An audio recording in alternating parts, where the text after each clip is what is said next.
hari ini 1 Syawal, saya ingin mengambil kesempatan ini untuk mengucapkan selamat Hari Raya Aidilfitri kepada semua.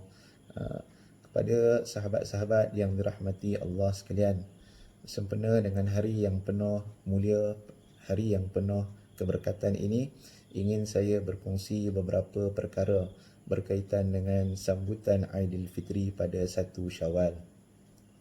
Perkara yang pertama adalah menjadi sunnah Nabi SAW sebelum baginda SAW melaksanakan salat sunat Aidilfitri, iaitu dengan menjamah makanan terlebih dahulu. Jadi sekiranya kita solat di masjid, terutamanya kepada AJK masjid, sebelum keluar daripada rumah, maka makanlah terlebih dahulu. Dan jika kita akan melaksanakan pada pagi ini solat sunat Aidilfitri di rumah, maka sebelum solat itu kita juga makan terlebih dahulu. Ini berdasarkan kepada hadis yang diriwayatkan daripada Buraidah, seperti yang direkodkan oleh Al-Imam At-Tirmizi di dalam sunannya, dengan hadis yang menyebutkan, kana Nabi sallallahu alaihi wasallam la yakhruju yaumal fitri hatta yat'am. Adalah Nabi sallallahu alaihi wasallam tidak keluar daripada rumah baginda sallallahu alaihi wasallam untuk menunaikan salat sunat Aidilfitri sehinggalah baginda makan terlebih dahulu. Jadi ikutlah sunnah Nabi SAW dengan menjamah makanan sebelum kita melaksanakan salat sunat Aidilfitri. Itu yang pertama.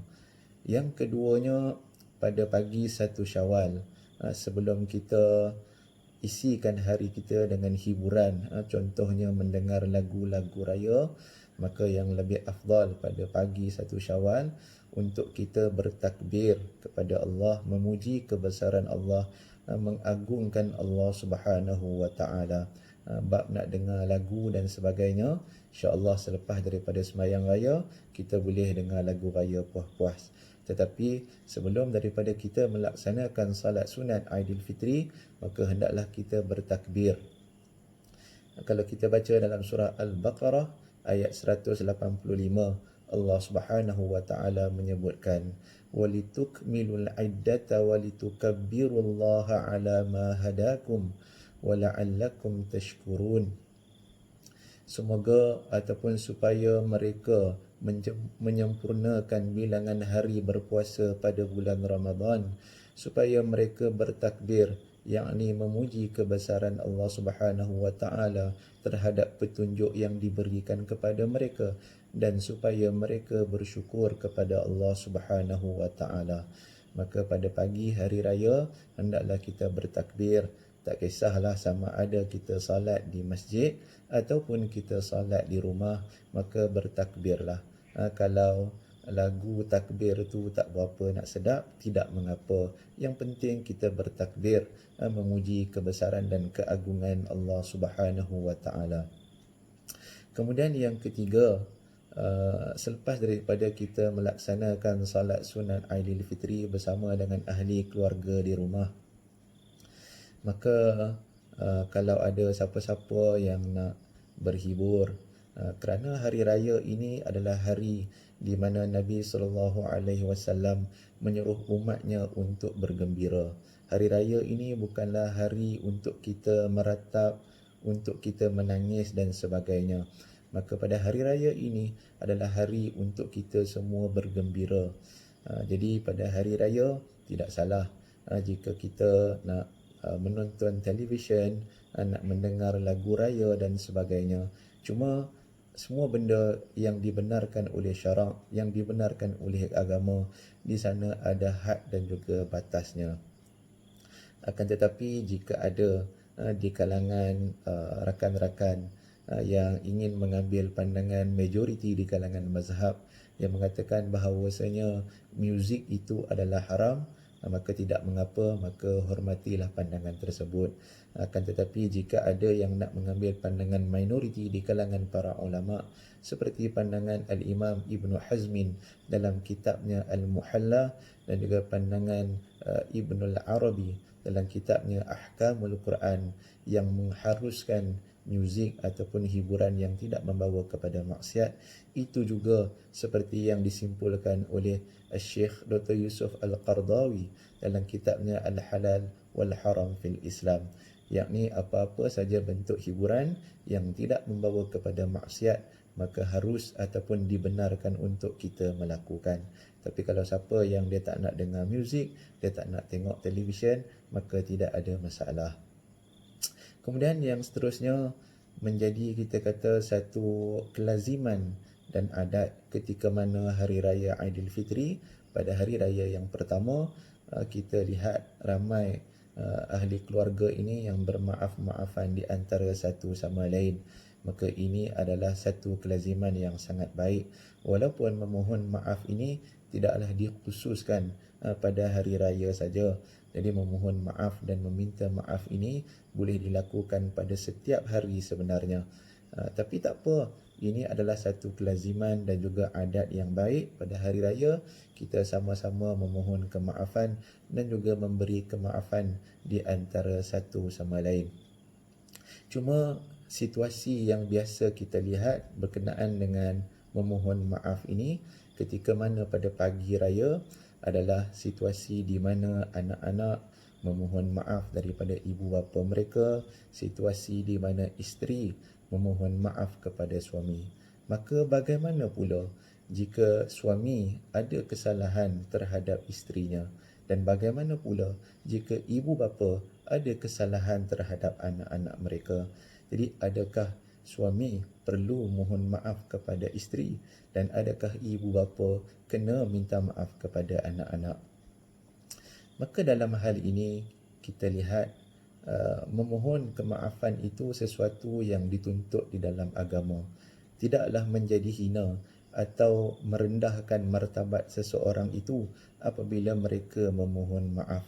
Sebab tu kalau kita lihat di dalam hadis riwayat Muslim, Nabi SAW pernah bersabda, Nabi kata, wa ma zadallahu 'abdan bi'afwin illa 'izza. Tidaklah Allah Subhanahu wa taala menambahkan ke atas seorang hamba-Nya yang memberi kemaafan illa 'izza, kecuali dengan kemuliaan dunia dan akhirat. Yang mana dalam hadis riwayat Muslim ini Nabi SAW nak beritahu kepada kita, orang yang memohon dan memberikan kemaafan, tidaklah mereka ini hina, tidaklah jatuh kedudukan dan martabat mereka, tetapi sebenarnya mereka diangkat oleh Allah Subhanahu wa taala ke kedudukan yang lebih tinggi. Allah Subhanahu wa taala berikan kemuliaan kepada mereka dunia dan juga akhirat. Jadi tidak salah jika ibu bapa sekali-sekala mohon maaf kepada anak-anak jika mereka ada melakukan kesilapan. Begitu juga suami, tidak salah bagi suami memohon kemaafan kepada isteri, kerana bagi anak-anak ada hak ibu bapa yang mana anak-anak kena tunaikan, dan bagi ibu bapa ada hak ke atas anak-anak yang perlu anak-anak tunaikan. Maka masing-masing mempunyai hak untuk ditunaikan terhadap masing-masing. Jadi walaupun begitu, kita perlu tegaskan di sini, jika ibu bapa ada melakukan kesalahan, jika ibu bapa ada berlaku tidak adil kepada anak-anak, ia tidaklah menjadi satu lesen ataupun satu alasan kepada anak-anak untuk tidak menghormati ibu bapa mereka.